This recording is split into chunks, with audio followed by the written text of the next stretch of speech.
कल एक लड़की मेरे पास आई, उसने कहा कि जो भी पढ़ती है सब भूल जाती है। पहले मुझे लगा कि उसका फोकस सही नहीं होगा, मैंने उससे जानने की कोशिश करी, मुझे पता लगा उसका फोकस अच्छा है।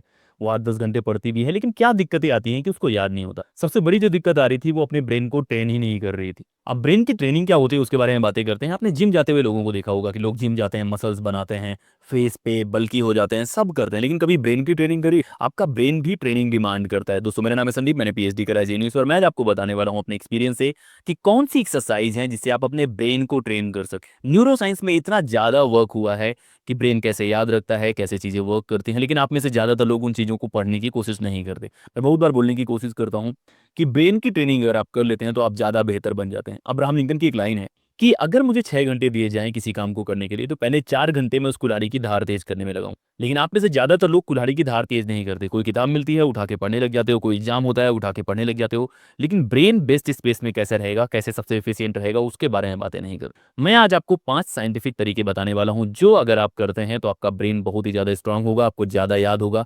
आप जिस भी एग्जाम की तैयारी करते हैं उसमें फायदा होने वाला है। तो पहला तरीका कौन सा है? पहला तरीका है रीडिंग के बारे में। आप कोई भी किताब कैसे पढ़ने की कोशिश करते हैं? एक रिसर्च है जो ये साबित करती है कि कोई इंसान अगर एक किताब को 4 बार पढ़ता है, उससे बेहतर है कि वो एक बार पढ़े और फिर जाके थोड़ा ब्रेक लेके उसको कहीं लिखने की कोशिश करे, अपने दिमाग में जोर डाले और फिर पढ़े, तो उसको ज्यादा याद होगा। कहने का मतलब है कि जब भी आप पैसिव रीडिंग करते हैं, मतलब बस उठाते हैं, पढ़ते रहते हैं, फिर पढ़ते हैं, फिर पढ़ते हैं, उससे 10 गुना ज्यादा आपको याद होगा अगर आप एक बार पढ़ेंगे, थोड़ा ब्रेक लेंगे, उसको ले जाके कहीं लिखने की कोशिश करेंगे, रिकॉल करने की कोशिश करेंगे।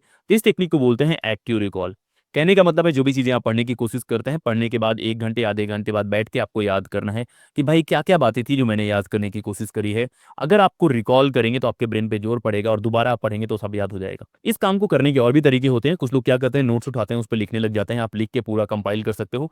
कुछ भी जो जो आपको लग रहा है कि ये बातें हैं, ये बातें हैं, जो नहीं याद आएगा बाद में जाके चेक करना, जो बात नहीं आ रही है फिर वो याद। तो पैसिव रीडिंग से बेहतर है एक्टिव रिकॉल। आपके दिमाग में जोर पड़ेगा तो आपको याद होगा। जैसे जिम में होता है, जब बॉडी पे जोर पड़ता है तभी तो आपको याद होता है। तो आपको पैसिव रीडिंग नहीं करनी, आपको एक्टिव रीडिंग करनी है, एक्टिव रिकॉल करना है, और आपका ब्रेन बहुत तेजी से वर्क करने वाला है। बहुत मुश्किल काम है, इतना आसान काम है नहीं। रात में सोने से पहले आप रिकॉल कर सकते हैं, कहीं भी 2 घंटे बाद आप रिकॉल कर सकते हैं, और अगर आपकी आदत में ये आ गया है तो बहुत बेहतर आप करने वाले हैं। दूसरा जो तरीका है वो है मेमोरी पैलेस के बारे में। कोई भी चीज आपको कैसे याद रहती है? मैं आपसे पूछूंगा आपका घर कहाँ है, आपके दोस्त का घर कहाँ है, आप तुरंत बता दें। क्योंकि हमारा ब्रेन जो है स्पेशियल चीजों को बहुत अच्छे से पिक करता है, यार यहाँ पे है, यहाँ पे है।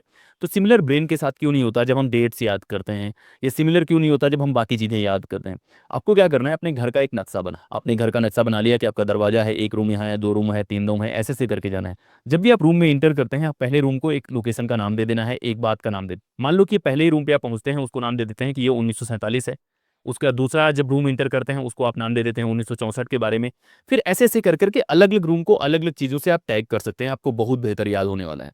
ऐसे ही मान लो कि लोकसभा राज्यसभा के बारे में आपको याद करना है। आपके घर में 2 रूम है, एक को आपने लोकसभा बोल दिया, एक को राज्यसभा बोल दिया, और फिर उनको कंपेयर करना है कि इसमें कौन लोग रहेंगे, इसमें कौन लोग रहेंगे। आपको ज्यादा बेहतर याद होगा। ये साइंटिफिक तरीका है। होता क्या है कि आपका ब्रेन ऑलरेडी बहुत तरह की मैपिंग करता है, और उस मैपिंग का फायदा उठा के आप याद कर सकते हैं। तो मेमोरी पैलेस बहुत ज्यादा यूज होता है। ग्रीक जो लोग थे, जो ओरेटर थे ग्रीक सोसाइटी में, बड़े बड़े स्पीकर्स थे, वो कैसे करते थे? बड़े बड़े महलों में वो लोकेट करके याद करते थे कि ये वाला फैक्ट यहाँ पे है, ये वाला फैक्ट यहाँ पे है, ये वाला फैक्ट यहाँ पे है, और वो लोग बहुत बड़ी बड़ी स्पीचेस याद कर पाते। कारण यही था कि वो लोकेट करने की कोशिश करते थे, जियोग्राफी में, स्पेस में लोकेट करने की कोशिश करते थे।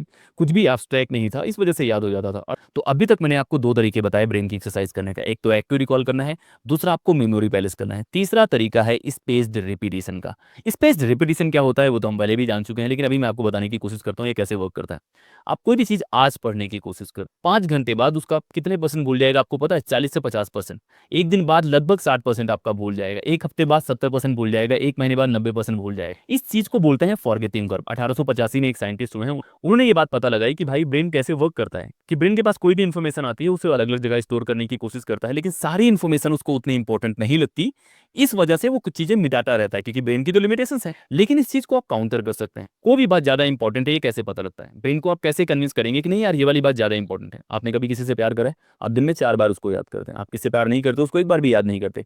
तो ब्रेन को इसी तरह से पता लगता है कि कौन सी बात इंपॉर्टेंट है। आप कौन सी बात इंपॉर्टेंट है ये पता करने के लिए आपको रेगुलर तौर पे उसको याद करना है। तो मान लीजिए कि मैं कोई किताब आज पढ़ने के 2 घंटे बाद मैं एक बार उसको फिर से पलट के देखूंगा कि नहीं यार इंपॉर्टेंट है, तो दोबारा मेरा ध्यान उन चीजों पे जाएगा जो ज्यादा इंपॉर्टेंट है। मुझे एक दिन बाद रिवाइज करना है, फिर पता लगेगा यार ये चीजें तो बहुत इंपॉर्टेंट है। फिर मुझे 3 दिन बाद रिवाइज करना है, पता लगेगा बहुत इंपॉर्टेंट है, फिर मुझे 7 दिन बाद रिवाइज करना है, फिर मुझे 14 दिन बाद रिवाइज करना है। तो ये जो एक पर्टिकुलर स्पेस के बाद याद करने की टेक्निक है, इस तरह से ब्रेन बहुत बेहतर याद कर पाता है। पहले दिन आज पढ़ा है तो कल का पहला दिन हो गया, 3 दिन बाद, 7 दिन बाद, 14 दिन बाद, और ये पढ़ने की कोशिश करो, बहुत ज़्यादा याद होने वाला है। और ट्राई करना, आप लोग को मैं रैंडम नहीं बताने की कोशिश करूँ, ये सब साइंटिफिक टेक्निक है जो टॉपर्स यूज करते हैं। आपका बगल वाला दोस्त भी शायद यूज करता हो लेकिन आपको ना बता। उसके बाद आती है चौथी टेक्निक जो मेरी फेवरेट है क्योंकि मैं पढ़ाना पसंद करता हूँ। इसको बोलते हैं फिनमैन टेक्निक। एक साइंटिस्ट थे, वो ये कहने की कोशिश करते हैं कि जो भी चीज़ें आप एक्सप्लेन कर देते हैं किसी, वो ज़्यादा बेहतर आपको याद हो जाती है। रीजन क्या है? मान लो कि कोई बात मैं पढ़ता हूँ, चाहे भारत के संविधान के बारे में है, केमिस्ट्री के बारे में है, साइंस के बारे में है, वो मैं पढ़ लेता हूँ, मैं खुद के लिए पढ़ता हूँ तो शायद मैं उतने एफर्ट ना करूँ, लेकिन जब मुझे किसी को एक्सप्लेन करना होगा, मुझे ज़्यादा इन्फॉर्मेशन की जरूरत होगी, ज़्यादा क्लैरिटी की जरूरत होगी। तो कोई भी कॉन्सेप्ट जो आपको लगता है टफ है, आपने पढ़ा है, आपको किसी और को एक्सप्लेन करना है। आप अपने छोटे भाई को पकड़ सकते हैं, अपनी बहन को पकड़ सकते हैं, अपनी गर्लफ्रेंड को पकड़ सकते हैं, जो कन्विंस हो जाए कि भाई वो सुनना चाहता है, उसको सुनाने की कोशिश करो।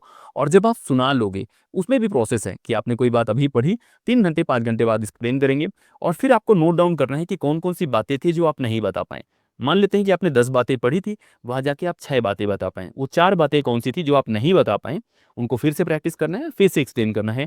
ये बहुत अच्छे से वर्क करता है क्योंकि इसमें आपके दिमाग पे जोर पड़ता है गैप को फाइंड करने के लिए और बाकी चीज़ों को करने के। तो दोस्तों ये तो हो गई आपकी चौथी टेक्निक। अभी तक हमने जिन टेक्निक्स की बात करी उसमें एक्टिव रिकॉल है, मेमोरी पैलेस है, स्पेस रिपीटिशन है और फिनमैन टेक्निक। उसके बाद जो आखिरी टेक्निक है वो है आपके स्लीप साइकिल की टेक्निक। देखो, आपके लिए नींद बहुत जरूरी है। बहुत लोग आपको कहने की कोशिश करेंगे कि नींद इतना इंपॉर्टेंट नहीं है, कम सोना चाहिए, कुत्ते की तरह नींद होनी चाहिए। मैं उन चीज़ों पर यकीन नहीं करता हूँ।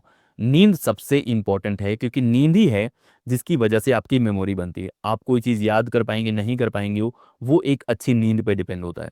तो आपको एक ऐसा साइकिल बनाना है ताकि आपकी प्रॉपर नींद हो और आप प्रोडक्टिविटी साइकिल का फायदा उठा पाएं। सबसे तेज वो बच्चे नहीं हैं जो ज़्यादा पढ़ते हैं, सबसे तेज वो बच्चे हैं जो अपने पीक टाइम पे सबसे इंपॉर्टेंट चीज़ पढ़ते हैं। आपका फोकस हमेशा बराबर नहीं रहेगा, लेकिन जो सबसे इंपॉर्टेंट फोकस वाला टाइम है, उसमें जो सबसे इंपॉर्टेंट बात है वो आप करेंगे तो सबसे बेहतर रहेगा। जैसे पावर प्ले में होता है, उसमें जो ज़्यादा रन कर लेता है T20 जीत जाता है। वैसे ही आपको पता लगाना है कि आपका सबसे बेहतरीन टाइम कौन सा है, और वो तभी आप पता लगा पाएंगे जब आपकी नींद प्रॉपर है। आप प्रॉपर 7 घंटे 7.5 घंटे की नींद लीजिए। उसके बाद जो टाइम बचता है उसको आप टाइम में डिवाइड कीजिए कि कौन सा टाइम है जो सबसे ज़्यादा प्रोडक्टिव है, जहाँ आपको वो बहुत ज़्यादा याद होता है, जहाँ आपका फोकस बहुत बढ़िया रहता है। यूजुअली सोने के आधे घंटे बाद वाला जो टाइम होता है सबसे प्रोडक्टिव होता है। उसको आप रिवीजन में लगाने की कोशिश कीजिए, जो भी इंपॉर्टेंट फॉर्मूला है उनको याद करने में लगाने की कोशिश कीजिए। और ये 5 काम अगर आप करते हैं, मैं ये गारंटी करता हूँ आपका मेमोरी बेटर होने वाला है। आपको वो फैक्ट्स भी याद होने वाले हैं जो आपको लग रहा है कि नहीं याद होंगे। मैंने 2 साल से कोई किताब टेस्ट नहीं करी, लेकिन अभी मुझे बहुत सारी बातें याद हैं क्योंकि इनमें से ज़्यादातर टेक्निक मैं इस्तेमाल कर। आप एक बार करने की कोशिश कीजिए।